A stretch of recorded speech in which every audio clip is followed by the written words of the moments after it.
Good morning, everyone. Today we are going to jump right back into Revelation and do our Bible study. I'm going to review first. I have prayed for us as always. I'm going to review last week's lesson first, and then I'm going to have to go into Daniel and show you a few things. It's going to be a little different today, but that will lead us into Revelation chapter 13. You know, I won't stay there long because I want to stay focused on, the scripture for today. But in our review last week, remember we saw the woman, and she had the 12 stars around her head, and she was taken to a place of safety, and she was a great sign that appeared in heaven, and she was pregnant. And this woman represents Israel, and the pregnancy represents Jesus. And it says there was a dragon that was trying to devour the child, which we know Satan has always wanted to devour Jesus, and this was the same, image here for us to understand. And she went into the wilderness. There was a place prepared for her by God in the wilderness, and that's where she went for 1,260 days, which is 3.5 years. Revelation is divided into 3.5 and 3.5. We'll explain a little bit more of that a little later. Don't want to give you too much at one time. We just want to kind of take it, bit by bit as we go. And Michael and the devil, I don't know if you remember last week, it seems like a long time ago, they got into a fight, and of course Michael the Archangel won. And I can't remember anything else to review about. The martyred souls were very happy that this had happened, and she was given 2 wings of a great eagle to hide in the wilderness. This great eagle protected her through the Lord to do that. So that was that's our review. And today's lesson is very interesting indeed, and I have taught this lesson many times in Sunday school, and it's a lesson that could take, an hour or even longer to really dissect and go through. It's very interesting. But for the sake of this study, I have to keep moving, and I can't stay in one passage too long. So we're going to go to Daniel today. It's Daniel chapter 2. What happens is King Nebuchadnezzar has a dream, and he cannot figure out what his dream is about. And he keeps having this reoccurring dream. Well, he goes to his soothsayers and his fortune tellers and all those people that are supposed to know all this stuff, just like today. They're real. There's demonic forces. But, if these people were always legit, they would be winning the lottery every Saturday night and giving everybody the numbers because they know all that. Not really. But there are demonic forces in that realm. But he's asking all his people like this to interpret his dream for him. And they basically say, well, you tell us the dream and we'll tell you what it means. Well, that's a fake thing too, because if he tells them the dream, then they're going to make up something, as to what it means. So he tells them, I'm not going to tell you what my dream is. So long story short, they send for Daniel, and Daniel tells them that his God can give him the wisdom to interpret the dream. And so he does. And so what happens with the dream, and again, I'm just taking great shortcuts here, but I've created what I call middleman. This is not in the Bible. This is my word for King Nebuchadnezzar's dude that he's dreaming about. And here's the picture of it. This is middleman, according to Sherry. And so what Daniel tells him is that you have a head of gold, shoulders and chest of silver, and the middle part of the body is brass, and then the legs are iron, and then the bottom, his feet are iron and clay. And you can see a rock there. That's Jesus. We're not going to learn about that today. Jesus, he is our rock, and he destroys all of this later. But this is what King Nebuchadnezzar is dreaming about, and he wants Daniel to interpret this dream. Well, what Daniel tells him is that the head of gold is him, that he is the head of gold. That's his kingdom. So what I want you guys to know is all of these represent a kingdom, and I'm going to dissect it for you here and kind of bring it together for you. He says, you are the head of gold. That's Babylon, which is, there's no Babylon today, but it's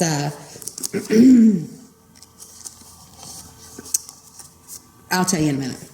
Okay, he says, you're the head of gold, but after you shall rise another kingdom inferior to yours, and a third kingdom of bronze, which shall rule all the earth, and the fourth kingdom shall be as strong as iron.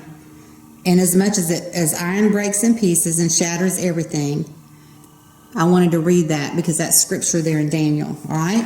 So, if you're in my Sunday school class, I have pamphlets that I give you so that you can open them up and know what he's talking about. So here's King Nebuchadnezzar's dream. It's Metal Man, according to me. That's what I've named him.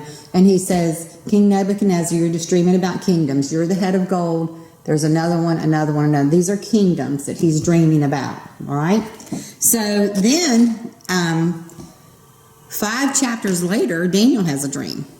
And in Daniel's dream, it says, Daniel had a dream and visions while on his bed. I love that. Then he wrote down the dream, telling the main facts. So he says, out of the water came these great beasts, but they're different. Every one of them were different. And he says, the first was like a lion, and it had eagle's wings. And he says, I watched till the wings were plucked off, and it was lifted from the earth and made to stand on its own 2 feet like a man, and a man's heart was given to it. He says, and the second beast was like a bear. And I looked, and there was another like a leopard, and it had 4 wings like a bird on the back of it. He says, and behold, the fourth beast, a dreadful and terrible, exceedingly strong. It had huge iron teeth. It was devouring, breaking in pieces. It was different from the other beast. He says, these beasts which are 4, are the 4 kings which arise out of the earth. Now, the scripture tells us right there that these beasts are 4 kings. So here again, I want to explain to y'all that when Revelation is talking about beasts, it's not talking about some red creature in the sea that's going to come out and, touch your feet and make you have the willies. That's not what it's talking about. It says right here, these great beasts, which are 4 kings, which arise out of the earth. These are kingdoms. King Nebuchadnezzar has a dream about Metal Man. That's all he dreams about. These are kingdoms, all the different colors. This is Media Persia. It's divided into 2. That's why it goes down both arms. I'm not going to get into all the details about this, but there's a lot of details. All right, so he has this dream. 5 chapters later, Daniel has a dream. And in his dream, he has Metal Man, and he's showing Babylon as the head of gold, Media Persia, the silver, Greece, the middle part, which is brass, and then Rome, the iron legs. So now Daniel has a dream about these beasts coming up, and beasts are nations coming up out of the sea. They're separate, all right? They match Metal Man. So Daniel has this dream. This is all prophecy, which we know. Now Babylon today is modern day Great Britain, and that is represented by a lion. Do you realize that Great Britain's animal mascot is a lion? They're all over Great Britain. You see the lion columns, you see lion everything. And this was written, 2,300 years ago or whatever. And as our countries have evolved, that completely matches what Daniel's dreaming about. He dreamt about a lion, which was Babylon in the day, which today is Great Britain. Now he says he has wings that was on the back of this lion. Well, guess who the wings belong to? The United States of America.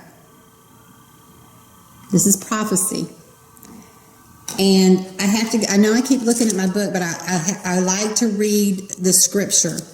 He says, the lion had wings. Here's the lion with the wings. Can you see him? All right. The wings belong to the United States of America. Where did we come from? He says, the first was like a lion, and it had eagle's wings. The mascot for the United States of America is the eagle. We know that. He says, I watched until the wings were plucked off, and it was lifted up from the earth and made to stand on its own 2 feet. Well, we came from there, and we are on our own now. We are plucked off from Great Britain. We're standing on our own. He says it was lifted up from the earth and made to stand on its 2 feet like a man. And prophecy to me it kind of makes it sound like Uncle Sam. And a man's heart was given to it. He's talking about the United States of America in prophecy here. All right. Now he says the second beast was like a bear. And again, you got to remember how long ago this was written. Guess what country is the mascot for a bear? Russia. A picture of a bear with Russia's name on it has been depicted on the covers of magazines before. And all these years later, this is the country that has the mascot of a bear. It's Russia. And then he says there was another like a leopard, and it had 4 wings like a bird. Well, the leopard represents Greece. And it had 4 wings like a bird. There were 4 other countries involved with Greece, and one of them was France. And some scriptures say it's wings like a fowl. And France's animal mascot is a rooster, and its wings would be like a fowl, a bird. And that's its animal mascot.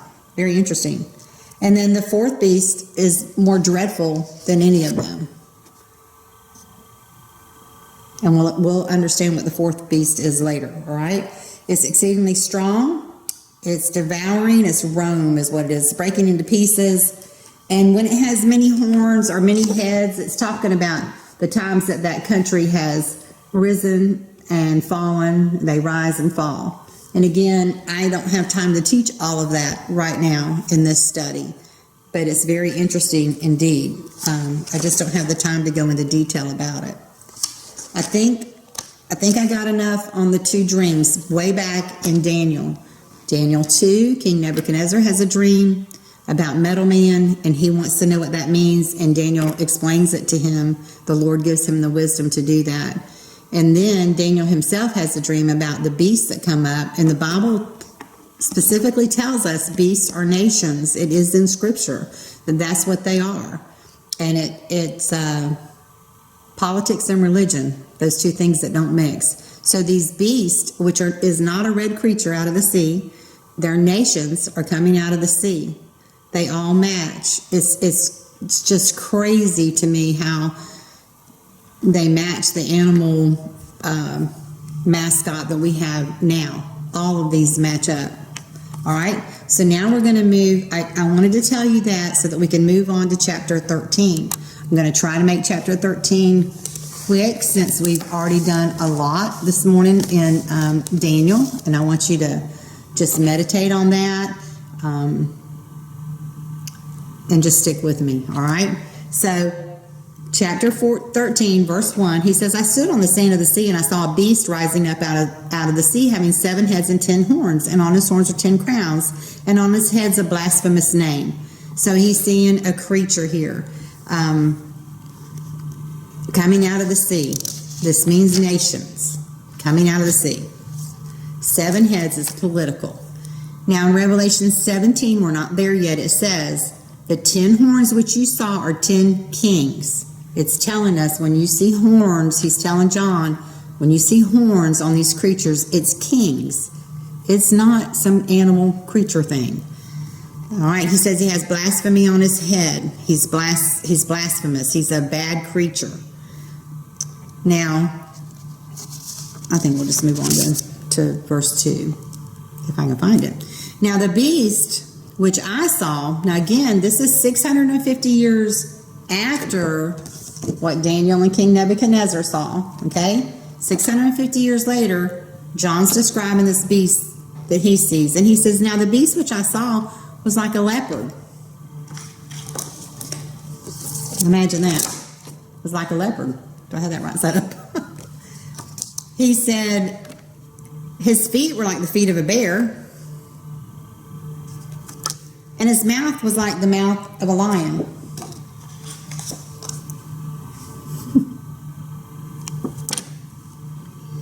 The dragon gave him his power, his throne, and his great authority. The dragon is Satan, and the Satan gives this beast, which is political, it's nations, it's countries. The dragon gives him his power and his great authority, these countries. Now, here's the difference. When Daniel saw his beast coming out of the water, they're separate. The lion, the bear, the leopard, and the worst dragon of all, which is Rome. He sees them. Now, when John is showing them to us here at the end in Revelation, they're not separate. He says he sees a beast, one beast. He was like a leopard, his feet were like a bear, his mouth was like the lion, and the dragon gave him his power. The dragon is Satan. It's one beast now. They're not separate anymore. They're one. It's political. He says, and I saw one of his heads as if it had been mortally wounded, and his deadly wound was healed. He's imitating Jesus. Satan does, and death and resurrection.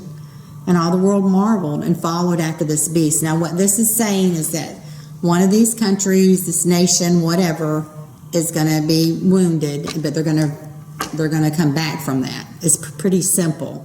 It's a political head, and it can just refer to some kind of empire or kingdom that was destroyed and revived again. Then he says, maybe I should explain. I'll continue on with the verses, and I'll explain it in just a minute.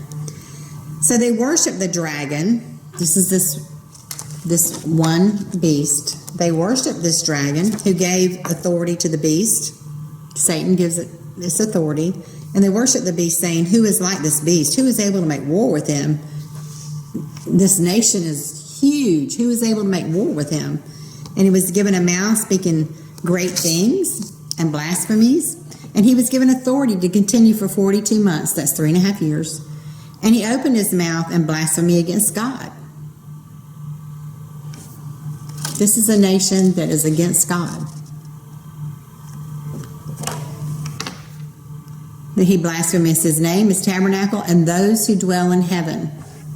This would mean, I don't know that we're in heaven during the tribulation. I'm just saying that's my opinion, because the verses continue to say those who dwell on the earth are going to suffer this. Those who dwell on the earth will do that. Those who dwell on the earth, they're going to like the two witnesses being in the street. Christians would not like that or do that. And here he says he blasphemes those who dwell in heaven. I think we're in heaven. It was granted to him to make war with the saints and overcome them. Well, what that means to me is during the Great Tribulation, which we've already learned, John's already showed us, so many people are going to be saved. So many people are going to be saved through the Great Tribulation. So there's going to be saints here on earth. And it says he's going to make war with them and with the saints to overcome them. And he does. And authority was given to him over every tribe, tongue, and nation. That's big. All who dwell on the earth will worship him. If we're Christians, we must be in heaven, because it says all who dwell on the earth will worship him, whose names have not been written in the book of life of the Lamb slain from the foundation of the world. If anyone has an ear, let him hear. He who leads into captivity shall go into captivity. He who kills with the sword must be killed with the sword. Here is the patience and the faith of the saints. Now here, I'm going to pull it all together for you in just a minute. They worshipped this dragon. The people of the earth worship this dragon. This dragon this beast is totally against God, against everything that God stands for. He blasphemes God, those in heaven, meaning he speaks against everything God is for. The people on the earth will worship him, all the people of the earth. And it says, who can make war with him? I'm going to go ahead and tell you right now what this means. He who leads into captivity shall go into captivity. So the verse is speaking to God's people who are here during the tribulation. He's just saying, God judges, and therefore what happens to those who lead others into captivity, God's going to take care of them. It says, he who leads into captivity shall go into captivity. He who kills with the sword must be killed with the sword. And here is the patience of the saints. War with the saints. The government of the beast will persecute and kill those who will bow to them. Now here's what this means. Under Daniel, when King Nebuchadnezzar has his dream about the nations, then Daniel brings them up as to who these countries are. And then in Revelation, 650 years later, this beast is still there, but it's one. It's one world government is what it's saying. All these nations, Greece, Russia, all of these nations Great Britain, they're all together in one beast. It's called one world government. And it says, who can make war with them? In other words, this beast, this nation, one world government is going to be so strong, who can make war with them? And all those who dwell on the earth are going to worship this thing because they can't do anything else. This is very strong. And then he says, I see another beast coming out of the earth. I want to go back and read something to y'all. I hope that you're okay with me taking the time to read this to you. Here's my notes back when I taught Daniel the last time. And I'm just going to read it to you, but I want you to hear me, okay? Now, in Daniel 7, Daniel's given a vision depicting the nations that would be on the earth at the time of the second coming of Jesus Christ at the Battle of Armageddon. The first is a lion with eagle's wings. We know that. The second is a bear. The third is a four-headed leopard. He has four other countries involved. The fourth animal is an animal unlike anything Daniel had ever seen. It had 10 horns. It was a horned beast. The lion is Great Britain. The eagle's wings growing out of the lion were plucked and made to stand on its feet. A man's heart was given to it. It's probably Uncle Sam. It's a mascot thing. The eagle is the United States, Russia is the bear, and the four-headed leopard is Germany. The 10-horned beast symbolizes the reborn Holy Roman Empire, or the current European Union. The 10 horns represent 10 nations that will come out of the European Union and form an alliance with the Antichrist in the last days. In Daniel 7, the four beasts are separate beasts. I already shared that with you.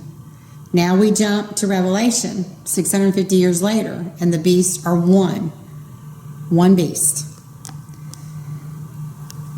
All the beasts are combined into one big beast with the body of a leopard, the feet of a bear, the mouth of a lion, and the 10 horns of the 10-horned beast. This combined beast represents one world government that will be established and in control just before the Battle of Armageddon. All of the beasts from Daniel 7 are included in the world government combo beast except for one. Did you recognize that? When I showed you this beast right here, did you recognize something is missing? The United States of America is missing in the one world government beast. The eagle's wings are missing. Who is the eagle's wings? It's the United States of America. This tells us that America will not be involved in the one world government during the end times. Revelation 12, just as we did our review, I didn't have a little picture of that. It tells us that the United States of America, the woman, Israel, was given wings of a great eagle, and she's being protected where she went. Well, the wings of that great eagle is supposed to be, is thought to be the United States of America. So the United States of America is very good friends with Israel. And during this time, obviously, the United States of America is protecting Israel. I'm going to finish reading my notes. And here's what the scripture says. And to the woman were given 2 wings of a great eagle, that she might fly into the wilderness, into her place where she was nourished at times and a half times.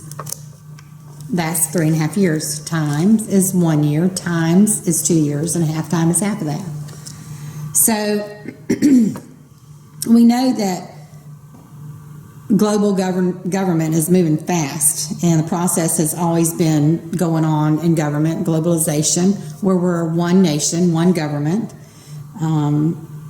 It's been endorsed by most of our presidents to open the borders, and we'll just become one big government. We'll have one big ruler, which is exactly what Revelation is telling us. We're going to be one government, and we're going to have one ruler who everyone will worship. You'll be the Antichrist, Satan. And this is going to happen. Now, our current president, and I'm just teaching, I don't want anyone to text me with anything hateful. He's fallen into prophecy as well, because he wants the borders maintained. He wants the borders of the United States of America controlled. most all the other presidents would just throw up, especially in recent years, just throw open the borders, let everybody come in. We can just become one world. And our current president says no. We need to monitor that. It falls right into this prophecy of Revelation. We are not going to be a one world government. The United States of America is not involved. The end time kingdom of the Antichrist will be made up of Germany, the leopard, Russia, the bear, Great Britain, the lion, and the 10-nation alliance out of Europe, symbolized by the 10 horns. The one major power absent at the end time one world government is the United States of America. It is not shown in this one world beast that we're talking about in Revelation. Our president now strongly opposed globalization and to open the borders. He wanted to control our borders and restore American sovereignty as one nation instead of a one world government. It is prophecy. It is happening that way. No matter what you say, do, who you like, who you don't like. All right, I wanted to explain that. Now, he says, I see another beast coming out of the earth, and he had 2 horns like a lamb and spoke like a dragon. So the Antichrist is this Satan person who is Antichrist. He's against Christ, and we know there's a lot of those we've met in our lifetime. But there's going to be one big one. Now he sees another beast. So take your mind off of the Antichrist. Sorry. And here's another beast coming up out of the earth. He had 2 horns like a lamb and spoke like a dragon. Have you ever met a person like that speaks very sweet, or it looks very sweet, very nice, but when they speak, they're just like, oh my goodness, where did that come from? Well, this is the false prophet. False prophet is someone who teaches false doctrine about the Bible, about God. It's a false prophet. It's a preacher that's false. A false prophet is what it is. So the appearance of this, he looks like a lamb, like he's gentle, but he's a monster. And what his job is, this false prophet, he's going to go around and get everybody to fall in love with the one world government. That's his job. He's going to go around with his cross, and he's going to just make everyone believe that this is who you're supposed to worship, this huge government. Now, this second beast must be a man that had a great appearance to the world, but he's going to fool a lot of people. And if you're a Christian, you're learning about this, and you need to teach others about this. When he speaks, he is truly a false prophet, but he speaks against Christ. Satan would like to be God, therefore he decides to make himself a false prophet. And, I told you that Satan mimics everything God does. And, Satan has his unholy trinity, Satan, the beast, and the false prophet. So he has his whole unholy trinity. And he says he exercises the authority of the first beast in his presence and causes the earth and those who dwell in it to worship the first beast. So that's going to be his job, is to make everybody love this one world government, this beast. And he performs great signs. He even makes fire come down from heaven on earth in the sight of men, and he deceives those who dwell on the earth. Christians will not be deceived. I don't think we're going to be here. We might be. How do I know? None of us know. We could argue the point. You could call me up and we could argue the point. I wouldn't argue with you because this is an argument that's been going on forever. We don't know. But to me, when I read the scriptures, it says he deceives those who dwell on the earth. Well, he's not going to deceive us because we know. Telling those who dwell on the earth to make an image of the beast. Now, I think here, John, when he talks about the image of the beast, it's probably television or something of that nature. Because he talks a lot about the image. He said it was granted power to give breath to the image of the beast. Is he talking about this image being on television, and he sees it breathing and moving and stuff? I believe this is what John's trying to say, because he doesn't understand what television is like. Back then, they had no clue, so he's granted power to give breath to the image of the beast, that the image of the beast should speak. So I think it's just like watching television. He causes many who would not worship the beast to be killed. So the people that are here who become Christians, they'll be killed for not worshiping this one world government and this beast. And this false prophet's going to go around and make sure that he preaches and teaches about this. And then he goes on to say, he causes all, both small and great, rich and poor, free and slave, that's everybody, to receive a mark on their right hand or on their forehead. Right hand or forehead are predominant places. You cannot miss them. Now, some translations say in their hand or in their forehead. We know it could be a tattoo, it could be a microchip, it could be anything such as that. Small or great, free or slave, to receive the mark on their hand or on their foreheads. So there's no one left out. So during that time, in order to, we've kind of, I'm sorry y'all, I have allergies and they just make me raspy sometimes. But what happens, we've kind of, this one world government will be the same thing. We've seen just a tiny bit of it with this virus. You got to have this mark in order to get food. You got to have a mask in order to get food right now, or you should, whatever.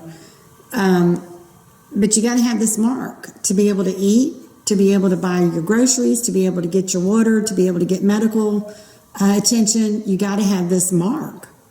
And so this one world government is going to cause everybody who's left here on earth to get this mark if they want to survive. Now, there will be people who are going to come to know Christ who will not take this mark, and they're going to be martyred, or they're going to be killed, or they're going to die natural causes. They're going to starve to death probably. But the mark of the beast is counterfeit for the seal. Remember, God gives the 144,000 his seal. He knows who his people are. Well, this is the same thing Satan's doing. He's giving them the mark of the beast so that they can't eat. They can't do anything without this mark. And it says, and no one may buy, sell, or sell except one who has the mark of the name of the beast or the number of his name.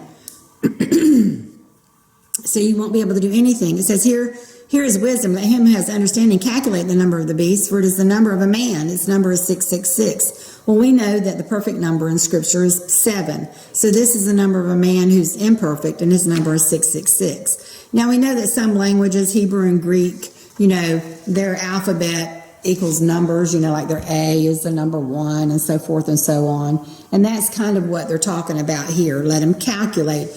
Calculate says, he who has understanding, let him calculate the number of the beast. Nobody has that understanding to calculate that. You got to have wisdom and understanding to calculate the number of the beast. So that's the end of our lesson today. That's the end of chapter 13. And I'm going to teach chapter 14 in the next video. I hope that you've learned something today. Those who are left on the earth to worship the one world government, to be involved in the one world government, are going to have a mark to be able to get anything, to have anything, to do anything. That's just all there is to it. And these beasts is totally amazing. Go back and read chapter 2 of Daniel, chapter 7 of Daniel, and chapter 13 of Revelation, and you will see what I'm talking about. These beasts are separate in the book of Daniel. When he and King Nebuchadnezzar had the same dream 650 years later, John is showing us through God. God's showing John. John's penning this to us. He's showing us that this is a one world government, and all of these nations that were involved in the dream early on, with the United States of America on the back of Great Britain, and it says the eagle's wings have been plucked off of that nation and made to stand on its own and given the heart of a man. And then we see when the one world government comes in Revelation that the United States of America is not there, and it is one world government that they're talking about, that the Scripture is telling us about.